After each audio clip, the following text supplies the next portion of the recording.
ഇന്ന് പേർഷ്യയിൽ നിന്നുള്ള ഒരു നാടോടി കഥയാണ് പറയുന്നത്. ഈ കഥയുടെ പേര് മുഷ്കിൽ ഗുഷ എന്നാണ്. ഈ മുഷ്കിൽ ഗുഷയുടെ കഥ പേർഷ്യയിലെ സാധുക്കളായ സ്ത്രീകൾ എല്ലാ വ്യാഴാഴ്ചയും പരസ്പരം പറയാറുണ്ട്. ഈ കഥ അറിയാത്ത ആരെങ്കിലും ഒരാളെ അവർ ഈ കഥ പറഞ്ഞു കേൾപ്പിക്കാറുണ്ട്. ഏതെങ്കിലും ഒരു കുട്ടിക്ക് ഈ മുഷ്കിൽ ഗുഷയുടെ കഥ അറിയില്ലെങ്കിൽ അവരതിനെ പറഞ്ഞു കേൾപ്പിക്കാറുണ്ട്. അപ്പോൾ അത്രയ്ക്ക് പ്രാധാന്യത്തോടെ പറയുന്ന ഒരു നാടോടി കഥയാണ് മുഷ്കിൽ ഗുഷയുടെ കഥ. അപ്പോൾ പണ്ട് പേർഷ്യയിലെ ഒരു ഗ്രാമത്തിൽ ദരിദ്രനായ ഒരു മുൾച്ചെടി വെട്ടുകാരനുണ്ടായിരുന്നു. അയാളുടെ വീട്ടിൽ അയാളും അയാളുടെ ഭാര്യയും ഒരു മകളുമായിരുന്നു ഉണ്ടായിരുന്നത്. അയാൾ എല്ലാ ദിവസവും രാവിലെ മരുഭൂമിയിലേക്ക് മുൾച്ചെടികൾ വെട്ടാൻ പോവുകയും വൈകുന്നേരമാകുമ്പോൾ ആ മുൾച്ചെടികളുമായിട്ട് തിരിച്ചു വന്ന് അത് ചന്തയിൽ കൊണ്ടുപോയി വിറ്റ് കിട്ടുന്ന പണം കൊണ്ടായിരുന്നു ജീവിച്ചിരുന്നത്. ഒരു ദിവസം അയാൾ ഈ മുൾച്ചെടി വെട്ടാൻ വേണ്ടിയിട്ട് മരുഭൂമിയിലേക്ക് പോകാൻ വേണ്ടി ഇറങ്ങിയപ്പോൾ അയാളുടെ മകൾ വന്ന് പറഞ്ഞു, അച്ഛാ, ഞാൻ ഈന്തപ്പഴത്തിൻ്റെ കേക്ക് കഴിച്ചിട്ട് ഒരുപാട് കാലമായി. എനിക്കിന്ന് രാത്രി അങ്ങനെ ഒരു കേക്ക് വേണം എന്ന് ആഗ്രഹമുണ്ട്. അപ്പോൾ ഇദ്ദേഹത്തിന് ഒരേ ഒരു മകളേ ഉള്ളൂ. മകളോട് അദ്ദേഹത്തിന് വലിയ വാത്സല്യവുമായിരുന്നു. അതുകൊണ്ട് തൻ്റെ മകൾ പറഞ്ഞ ആഗ്രഹം നിറവേറ്റി കൊടുക്കണം എന്ന് ആ പിതാവ് വിചാരിച്ചു. അപ്പോൾ അയാൾ പറഞ്ഞു, മോളെ, ഞാൻ ഇന്ന് മുൾച്ചെടികൾ വിറ്റ് കിട്ടുന്ന കാശ് കൊണ്ട് ഈ കേക്ക് ഉണ്ടാക്കാൻ ആവശ്യമായ സാധനങ്ങളൊക്കെ വാങ്ങിക്കൊണ്ട് വരാം. പഞ്ചസാരയും നെയ്യും ഈന്തപ്പഴവും ഒക്കെ വാങ്ങിക്കൊണ്ട് വരാം. അതെല്ലാം കൊണ്ട് നമുക്ക് വൈകിട്ട് ഈന്തപ്പഴ കേക്ക് ഉണ്ടാക്കാം. എന്നിട്ട് അന്ന് അയാൾ കഠിനമായിട്ട് ജോലി ചെയ്തു.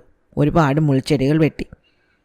എന്നിട്ട് ആ ചുമടുമായിട്ട് അയാൾ വളരെ താമസിച്ചാണ് വീട്ടിലെത്തിയപ്പോൾ നോക്കുമ്പോൾ വാതിലടഞ്ഞു കിടക്കുന്നു. അയാൾ അന്ന് വൈകിയപ്പോൾ അയാളുടെ ഭാര്യ വിചാരിച്ചു ഇന്നിനി വരില്ല, എവിടെയെങ്കിലും തങ്ങിക്കാണുമെന്ന്. അതുകൊണ്ട് അവർ നേരത്തെ വാതിലടച്ച് കിടന്നതായിരുന്നു. എന്നാൽ തൻ്റെ ഭാര്യയും മകളും അകത്തുറങ്ങുകയാണല്ലോ, അവരെ ഇന്ന് വിളിക്കണ്ട എന്ന് അയാളും കരുതി. അയാൾ പിറ്റേന്ന് രാവിലെ വരെ അവിടെ കിടന്നു. എന്നിട്ട് രാവിലെ ഉണർന്നപ്പോൾ അയാൾ വിചാരിച്ചു, ഇനിയിപ്പോൾ വീടിനകത്ത് കയറി സമയം കളയണ്ട. കേക്ക് ഉണ്ടാക്കാനുള്ള സാധനങ്ങൾ വാങ്ങാനുള്ളത്ര മുൾച്ചെടികൾ സമ്പാദിച്ചിട്ടില്ല. അതുകൊണ്ട് ഇന്നും കൂടി നേരത്തെ മരുഭൂമിയിലേക്ക് പോയി കുറച്ചുകൂടി മുൾച്ചെടികൾ വെട്ടാം. ആ പണം കൂടി ആവുമ്പോൾ ചിലപ്പോൾ തികയുമായിരിക്കും. അങ്ങനെ അയാളന്ന് നേരത്തെ മരുഭൂമിയിലെത്തി വൈകുന്നേരം വരെ കഠിനമായിട്ട് അധ്വാനിച്ചു. വലിയൊരു ചുമടുമായിട്ട് തിരിച്ചെത്തി. പക്ഷേ അന്നും അയാൾ വല്ലാതെ വൈകിപ്പോയിരുന്നു. അന്നും അയാൾ വരില്ല എന്ന് കരുതി അയാളുടെ ഭാര്യയും മകളും നേരത്തെ കിടന്നുറങ്ങി. അങ്ങനെ അന്നും അയാൾ വിചാരിച്ചു ഭാര്യയും മകളെയും വിളിക്കണ്ടെന്ന്. അയാൾക്ക് വല്ലാതെ വിശക്കുന്നുണ്ടായിരുന്നു, അയാൾക്ക് ദാഹിക്കുന്നുണ്ടായിരുന്നു. എന്നാലും അവരെ വിളിക്കേണ്ട എന്ന് കരുതി അയാൾ തൻ്റെ ചുമടുകളുടെ അടുത്ത് കിടന്നുറങ്ങി. അയാൾ രാവിലെ എഴുന്നേറ്റപ്പോഴൊക്കെ വല്ലാത്ത ക്ഷീണം തോന്നി. അയാൾ വിചാരിച്ചു, ഞാനൊന്നും കൊണ്ടുവരാത്തതുകൊണ്ട് എൻ്റെ ഭാര്യയും മകളും 2 ദിവസമായിട്ടൊന്നും കഴിച്ചിട്ടുണ്ടാവില്ല. അതുകൊണ്ടാണ് അവർ നേരത്തെ കിടന്നുറങ്ങുന്നത്. ഞാനാണെങ്കിൽ താമസിച്ച് വന്നിട്ട് ഈ വാതിലിൽ കിടന്നുറങ്ങുകയും ചെയ്തു. ഞാനും ഒന്നും കഴിച്ചിട്ടില്ല. ഇന്നെങ്കിലും എന്തെങ്കിലും കിട്ടിയാൽ മതിയായിരുന്നു. എന്തായാലും ഇന്നുകൊണ്ട് 3 ചുമട് വിറകാകുമല്ലോ. അതുകൊണ്ട് കുറേയേറെ പണം കിട്ടുകയും ഇവർക്ക് കഴിക്കാൻ എന്തെങ്കിലും നന്നായിട്ട് വാങ്ങിക്കൊണ്ട് വരികയും ചെയ്യാം. ഈന്തപ്പഴ കേക്കിനുള്ള സാധനങ്ങളും വാങ്ങാം. അങ്ങനെ അയാൾ ആ 2 കെട്ടുകൾ ഒരു വിധത്തിൽ വലിച്ചുകൊണ്ട് മരുഭൂമിയിലേക്ക് പോവുകയും മുൾച്ചെടികൾ വെട്ടി 3ാമത് ഒരു കെട്ടുകൂടി ആക്കുകയും ചെയ്തു. ഉണങ്ങിയ മുൾച്ചെടികളാണ് അയാൾ ഇങ്ങനെ വെട്ടി ശേഖരിച്ചിരുന്നതെങ്കിലും അവ കൂട്ടിക്കെട്ടി കഴിയുമ്പോൾ നല്ല ഭാരമുണ്ടായിരുന്നു. 3 കെട്ടുകളും കൂടി വലിച്ച് വീട്ടിലേക്ക് കൊണ്ടുവരാൻ അയാൾക്ക് വലിയ ബുദ്ധിമുട്ടുണ്ടായിരുന്നു. എന്നാലും അന്ന് അയാൾ വീട്ടിലെത്തിയപ്പോൾ അന്നും വീടിൻ്റെ വാതിൽ അടച്ചിട്ടിരിക്കുന്നു. അയാൾക്ക് വല്ലാത്ത സങ്കടം തോന്നി. അന്നും ഭാരം വലിച്ച് വല്ലാതെ ക്ഷീണിച്ചതിനാൽ അയാൾക്ക് ചന്തയിൽ പോകാൻ പറ്റിയിരുന്നില്ല. അയാൾക്ക് അതുകൊണ്ട് തന്നെ വീട്ടിലേക്കൊന്നും കൊണ്ടുവരാനും പറ്റിയിട്ടില്ല. വാതിൽ തുറന്നാൽ തൻ്റെ ഭാര്യയുടെയും മകളുടെയും വിശപ്പ് കാണേണ്ടി വരുമല്ലോ എന്ന് ആ പാവം മനുഷ്യൻ വിചാരിച്ചു. ഇന്നും കൂടി പുറത്ത് കിടന്നുറങ്ങാം. രാവിലെ ഈ 3 കെട്ടുകളും കൂടി ചന്തയിൽ കൊണ്ടുപോയി വിറ്റിട്ട് ആ പണം കൊണ്ട് ഭക്ഷിക്കാൻ എന്തെങ്കിലും വാങ്ങിക്കൊണ്ട് വന്ന് ഇവരെ വിളിക്കാമെന്ന് അയാൾ കരുതി. അങ്ങനെ വളരെ ക്ഷീണിച്ച് അയാൾ ആ മുൾച്ചെടി കെട്ടുകൾക്കടുത്ത് കിടന്നു. ഉറങ്ങാൻ പറ്റുന്നുണ്ടായിരുന്നില്ല. പക്ഷെ അപ്പോൾ ആരോ അയാളുടെ ചെവിയിൽ വന്ന് മന്ത്രിച്ചു, ഹേ വൃദ്ധനായ മുൾച്ചെടി വെട്ടുകാരാ, വേഗം എഴുന്നേറ്റ് ചെല്ലൂ, മരുഭൂമിയിൽ ഭക്ഷണം വിതരണം ചെയ്യുന്നുണ്ട് സൗജന്യമായിട്ട്. അപ്പോൾ ഈ വൃദ്ധൻ വിചാരിച്ചു, അങ്ങനെ എന്തെങ്കിലും വിതരണം ചെയ്യുന്നുണ്ടെങ്കിൽ മരുഭൂമിയിൽ ചെന്നത് വാങ്ങിക്കൊണ്ട് വരാൻ തനിക്കും കഴിക്കാം, ഭാര്യയ്ക്കും മകൾക്കും കൊടുക്കുകയും ചെയ്യാം. അങ്ങനെ അയാൾ മരുഭൂമിയിലെത്തി. പക്ഷേ അവിടെ ഒന്നും കൊടുക്കുന്നുണ്ടായിരുന്നില്ല, ആരും ഉണ്ടായിരുന്നില്ല. അയാൾക്ക് വല്ലാത്ത വിഷമം തോന്നി. അയാൾ തിരിച്ച് വീട്ടിലേക്ക് നടന്നു. അവിടെ എത്തിയപ്പോഴോ ആരോ അയാളുടെ മുൾച്ചെടി കെട്ടുകൾക്ക് തീ കൊളുത്തിയിട്ട് അവ പൂർണ്ണമായും കരിഞ്ഞു പോയിരിക്കുന്നു. നിസ്സഹായനായിട്ട് വാവിട്ട് കരഞ്ഞുകൊണ്ട് അയാൾ അവിടെ തന്നെ കിടന്നുറങ്ങി. പെട്ടെന്ന് അയാൾ ആരോ വിളിച്ചുണർത്തി. കുതിര സവാരിക്കാരനായ ഒരു അപരിചിതനായിരുന്നു അത്. എന്താ നിങ്ങളുടെ പ്രശ്നം? നിങ്ങളെന്തിനാ കരയുന്നത് എന്ന് അയാൾ ചോദിച്ചു. വൃദ്ധൻ പറഞ്ഞു, നിങ്ങൾക്കറിയാമോ, 3 ദിവസമായിട്ട് മരുഭൂമിയിൽ ചെന്ന് എല്ലുമുറിയെ പണിയെടുത്ത് ഞാൻ മുൾച്ചെടി കെട്ടുകൾ കൊണ്ടുവന്നു. എന്താണെന്നറിയില്ല, എൻ്റെ വീടിൻ്റെ വാതിലുകൾ 3 ദിവസമായിട്ട് അടഞ്ഞു കിടക്കുകയാണ്. എനിക്ക് ഇത് ചന്തയിൽ കൊണ്ടുപോയി വിൽക്കാനും പറ്റുന്നില്ല. വിശപ്പുകൊണ്ട് വയ്യാതെയുമായി. പക്ഷേ കുറച്ച് മുമ്പ് ഞാൻ ഉറങ്ങിക്കിടക്കുമ്പോൾ ആരോ പറഞ്ഞു മരുഭൂമിയിൽ ഭക്ഷണം വിതരണം ചെയ്യുന്നുണ്ടെന്ന്. അത് സൗജന്യമാണെന്നും പറഞ്ഞു. അങ്ങനെയാണെങ്കിൽ ആ സൗജന്യ ഭക്ഷണം വാങ്ങിക്കൊണ്ട് വരാമെന്ന് കരുതി ഞാൻ അവിടെ ചെന്നപ്പോൾ അവിടെ ഒന്നുമില്ല. തിരിച്ചു വന്നപ്പോൾ എൻ്റെ മുൾച്ചെടിക്കെട്ടുകൾ കത്തിക്കരിഞ്ഞ് കിടക്കുകയും ചെയ്യുന്നു. ഞാനും എൻ്റെ ഭാര്യയും മകളും എന്തെങ്കിലും കഴിച്ചിട്ട് 3 ദിവസമായി. അപ്പോൾ കുതിര സവാരിക്കാരൻ പറഞ്ഞു, ശരി, നിങ്ങൾ എഴുന്നേൽക്കുക, എന്നിട്ട് 7 തവണ പ്രാർത്ഥിക്കുക, എന്നിട്ട് കണ്ണുകൾ അടച്ച് എൻ്റെ കുതിരയിൽ എനിക്ക് പിന്നിൽ കയറിയിരുന്നോളൂ.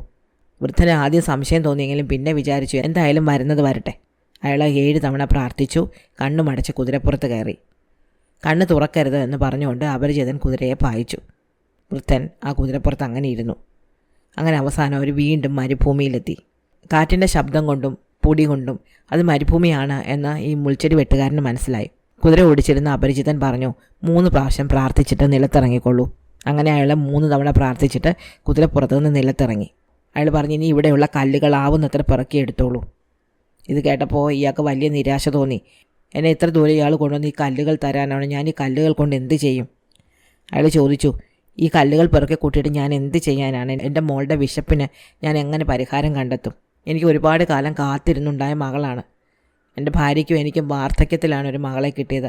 അവൾക്ക് നേരം വണ്ണം ഭക്ഷണം കൊടുക്കാൻ പോലും ഞങ്ങൾക്ക് പറ്റുന്നില്ല. അപരിചിതൻ ഒന്നും മിണ്ടിയില്ല. അപ്പോൾ ഇയാൾ വിചാരിച്ചു, കല്ലെങ്കിൽ കല്ല്, വീട്ടിലേക്ക് ഒന്നുമില്ലാതെ ചെല്ലുന്നതിലും ഭേദമല്ലേ കുറച്ച് കല്ല് കൊണ്ട് ചെല്ലുന്നത്.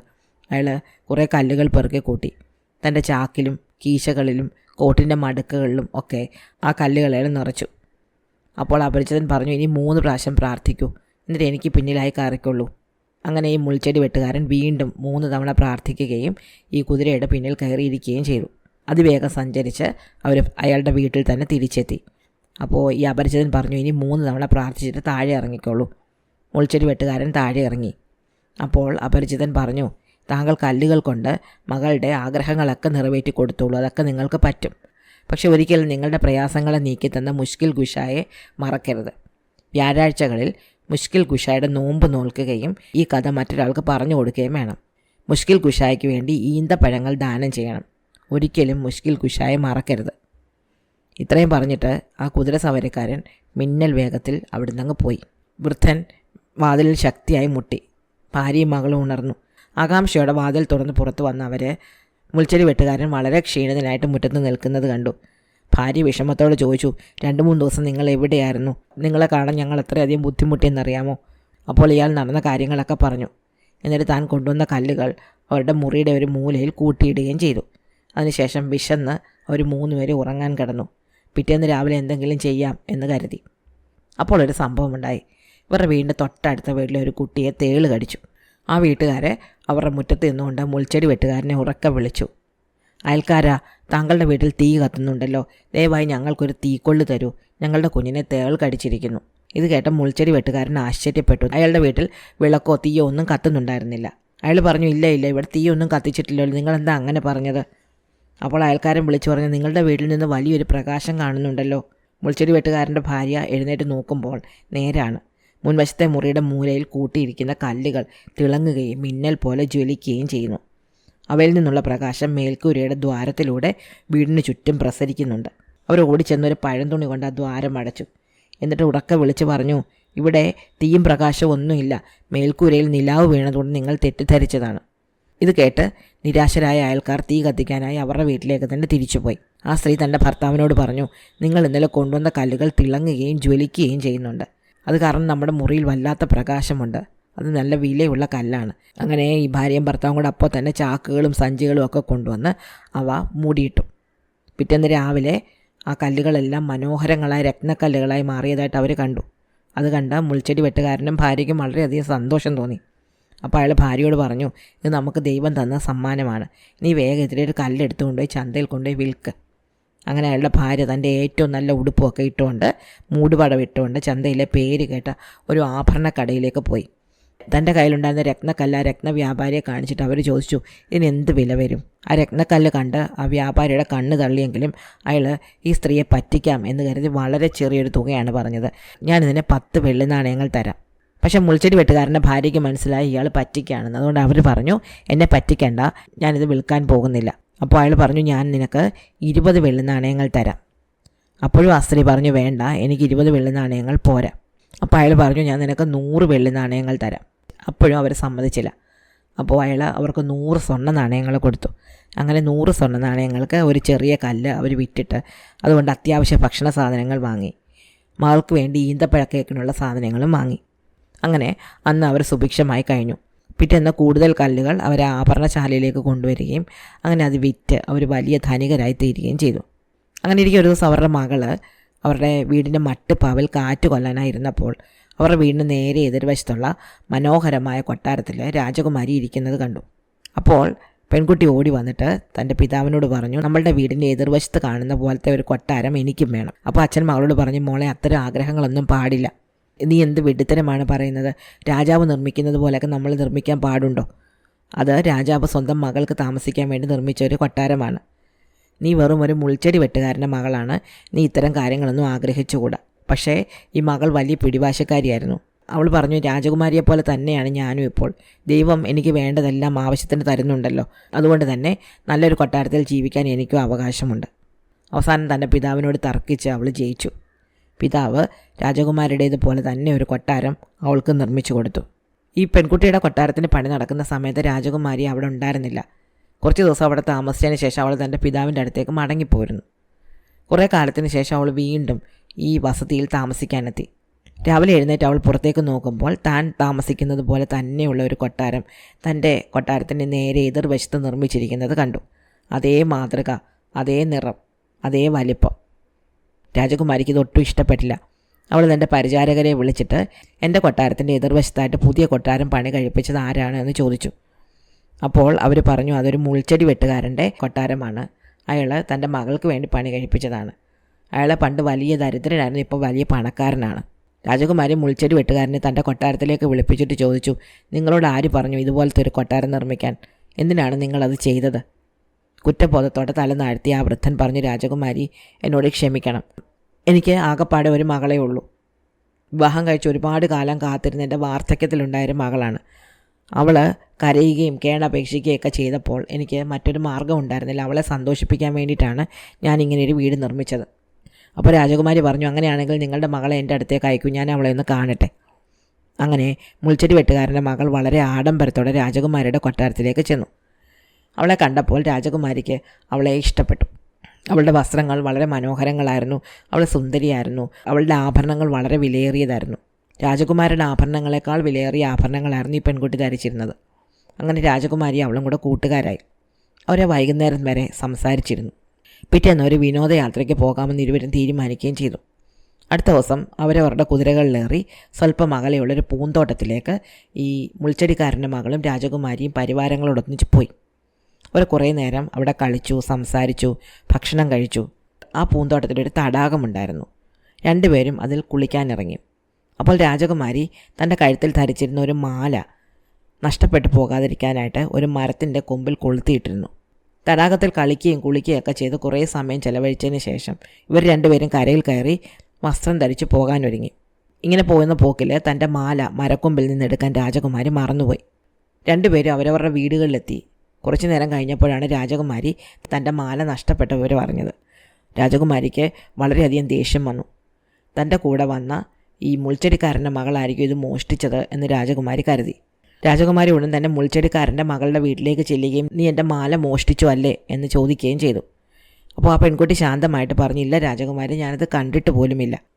പക്ഷേ രാജകുമാരിക്ക് വളരെയധികം കോപമുണ്ടാകുകയും രാജകുമാരി ഈ പെൺകുട്ടിയെയും അവളുടെ മാതാപിതാക്കളെയും കാരാഗൃഹത്തിൽ അടയ്ക്കുകയും ചെയ്തു. അവരുടെ സ്വത്തുക്കളും വീടും കൊട്ടാരവും എല്ലാം കണ്ടുകെട്ടുകയും ചെയ്തു. അങ്ങനെ നമ്മുടെ മുൾച്ചെടി വെട്ടുകാരൻ ജയിലിലായി. അയാൾ കിടക്കുന്ന ജയിൽ മുറിക്ക് ഒരു ചെറിയ ജനാലയുണ്ടായിരുന്നു. ജനാലയിലൂടെ അയാൾക്ക് വഴി കാണാം. ആ വഴിയിലൂടെ ആൾക്കാർ പോകുന്നത് അയാൾക്ക് കാണാൻ പറ്റുമായിരുന്നു. അങ്ങനെ ഒരു വ്യാഴാഴ്ച ദിവസം അയാൾ വളരെ സങ്കടത്തോടെ തൻ്റെ കാലിൽ വിലങ്ങുകളുമായിട്ട് ആ കാരാഗൃഹത്തിലിരിക്കുകയായിരുന്നു. അപ്പോഴാണ് അയാൾ മുഷ്കിൽ ഗുഷ തന്നോട് പറഞ്ഞ കാര്യങ്ങൾ ഓർത്തത്. എല്ലാ വ്യാഴാഴ്ചയും മുഷ്കിൽ ഗുഷായെ ഓർക്കണം, ഈന്തപ്പഴങ്ങൾ ദാനം ചെയ്യണം, മുഷ്കിൽ ഗുഷയുടെ കഥ ആരോടെങ്കിലും പറഞ്ഞു കൊടുക്കണം എന്നൊക്കെ അയാളോട് മുഷ്കിൽ ഗുഷ പറഞ്ഞിരുന്നല്ലോ. അതൊക്കെ അയാൾ മറന്നുപോയിരുന്നു. തനിക്ക് കിട്ടിയ സൗഭാഗ്യങ്ങളിൽ അയാൾ മതിമറന്ന് അഹങ്കരിക്കുകയും മുഷ്കിൽ ഗുഷായെ മറന്നു പോവുകയും ചെയ്തു. ദൈവമേ, ഞാനിനി എങ്ങനെ നോമ്പ് നോക്കും, ഞാൻ എങ്ങനെ ഈന്തപ്പഴങ്ങൾ ദാനം ചെയ്യും എന്ന് അയാൾ ചിന്തിച്ചു. അയാളുടെ കയ്യിൽ പണമൊന്നുമില്ലല്ലോ. അങ്ങനെ അയാൾ തൻ്റെ കുപ്പായത്തിൻ്റെ കീശകളിലെല്ലാം പരതാൻ തുടങ്ങി. ഒന്നും കിട്ടിയില്ല. അങ്ങനെ കുറേ നേരം അവിടെയൊക്കെ തപ്പിയപ്പോൾ അയാൾ കാലിൽ അണിഞ്ഞിരുന്ന വിലങ്ങിനകത്ത് നിന്ന് തുരുമ്പ് പിടിച്ച ഒരു ചെമ്പ് നാണയം കിട്ടി. ആ സമയത്ത് ഇയാൾ നോക്കുമ്പോൾ ജനലിനപ്പുറത്ത് കൂടി ഒരു കുതിര സവാരിക്കാരൻ പോകുന്നത് കണ്ടു. അയാൾ ഈ കുതിര സവാരിക്കാരനെ ഉറക്കെ വിളിച്ചിട്ട് ചോദിച്ചു, ദയവായിട്ട് ഈ ചെമ്പ് നാണയം കൊണ്ടുപോയിട്ട് കുറച്ച് ഈന്തപ്പഴങ്ങൾ വാങ്ങിക്കൊണ്ട് വരാമോ? നമുക്കത് പങ്കിട്ട് കഴിക്കാം. ഞാൻ നിങ്ങൾക്ക് മുഷ്കിൽ കുഷായുടെ കഥയും പറഞ്ഞു തരാം. മുഷ്കിൽ കുഷായുടെ കഥ കേട്ടാൽ നിങ്ങളുടെ പ്രയാസങ്ങളെല്ലാം തീരും. ഇത് കേട്ടപ്പോൾ ഈ കുതിര സവാരിക്കാരന് വലിയ ദേഷ്യം വന്നു. അയാൾ പറഞ്ഞു, ദുഷ്ട, ഞാൻ ഈ കുതിരപ്പുറത്ത് നിന്ന് ഇറങ്ങി നിൻ്റെ കയ്യിൽ നിന്ന് ഈ ചെമ്പ് നാണയം വാങ്ങി ഈന്തപ്പഴവും വാങ്ങി നിൻ്റെ കൂടെ വന്നിരുന്ന കഥ കേൾക്കണമല്ലേ? നടക്കുന്ന കാര്യം തന്നെ. അപ്പോൾ മുൾച്ചെടി വെട്ടുകാരൻ സങ്കടത്തോടെ പറഞ്ഞു, അയ്യോ, നിങ്ങൾക്ക് കഥ കേൾക്കാൻ താല്പര്യമില്ല അല്ലേ? ദൈവം നിങ്ങളെ ശിക്ഷിക്കാതിരിക്കട്ടെ. ദൈവം നിങ്ങളുടെയും നിങ്ങളുടെ കുതിരയുടെയും എല്ല് വെള്ളമാക്കാതിരിക്കട്ടെ. അദ്ദേഹം നിങ്ങളോട് കരുണ കാണിക്കട്ടെ.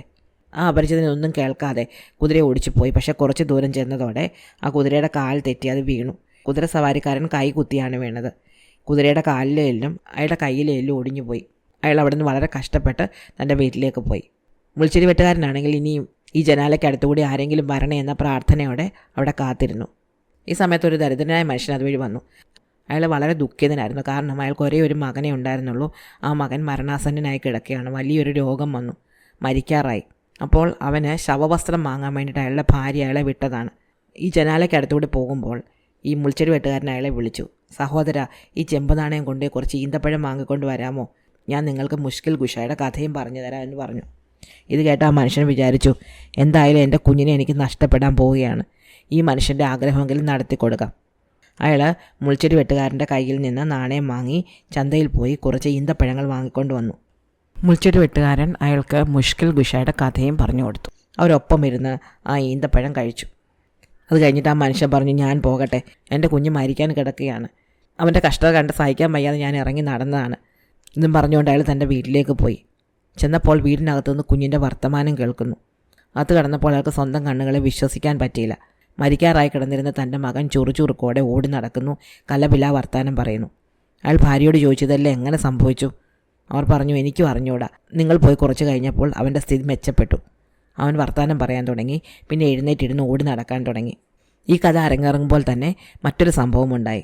രാജകുമാരിയുടെ ഒരു ജോലിക്കാരി പൂക്കൾ പറിക്കാനായിട്ട് പൂന്തോട്ടത്തിലേക്ക് പോയിരുന്നു. അവിടെ തടാകത്തിനടുത്തൂടെ അവൾ നടക്കുമ്പോൾ വെള്ളത്തിലൊരു മാല കിടക്കുന്നത് കണ്ടു. ആ മാല എടുക്കാനായിട്ട് അവൾ പലതവണ ശ്രമിച്ചെങ്കിലും പറ്റിയില്ല. അപ്പോൾ അവൾ മുകളിലേക്ക് നോക്കി. അപ്പോഴാണ് കണ്ടത് ഈ മാല മരത്തിൽ തൂങ്ങിക്കിടക്കുകയാണ്. അതിൻ്റെ പ്രതിബിംബമാണ് വെള്ളത്തിൽ കാണുന്നത്. അവൾ ഇക്കാര്യം ഉടൻ തന്നെ രാജകുമാരിയോട് ചെന്ന് പറയുകയും രാജകുമാരി അവളോടൊപ്പം അവിടെ ചെന്നിട്ട് അത് തൻ്റെ കാണാതായ മാലയാണെന്ന് തിരിച്ചറിയുകയും ചെയ്തു. നിരപരാധിയെ തൻ്റെ സുഹൃത്തിനെ അവിശ്വസിച്ചതിലും അവളെ ശിക്ഷിച്ചതിലും രാജകുമാരിക്ക് വലിയ ദുഃഖം തോന്നി. അവൾ മുൾച്ചെടി വെട്ടുകാരനെയും കുടുംബത്തെയും കാരാഗ്രഹത്തിൽ നിന്ന് മോചിപ്പിച്ചു. പിടിച്ചെടുത്ത വസ്തുവകകളും വീടും കൊട്ടാരവും എല്ലാം തിരിച്ചു നൽകുകയും പരിഹാരമായിട്ട് വളരെയധികം ധനം വീണ്ടും നൽകുകയും ചെയ്തു. അങ്ങനെ മുഷ്കിൽ കുഷായുടെ കഥ പറഞ്ഞതോടെ ആ വൃദ്ധൻ്റെ കഷ്ടതകളെല്ലാം നീങ്ങിക്കിട്ടി. അതുകൊണ്ടാണ് ഇപ്പോഴും പേർഷ്യയിൽ വ്യാഴാഴ്ചകളിൽ മുഷ്കിൽ കുഷായുടെ വൃത്തം നോക്കുന്നതും കഥ പറഞ്ഞു കൊടുക്കുന്നതും. ഇഷ്ടമായോ മുഷ്കിൽ കുഷായുടെ കഥ? അടുത്ത കഥ അടുത്ത ദിവസം.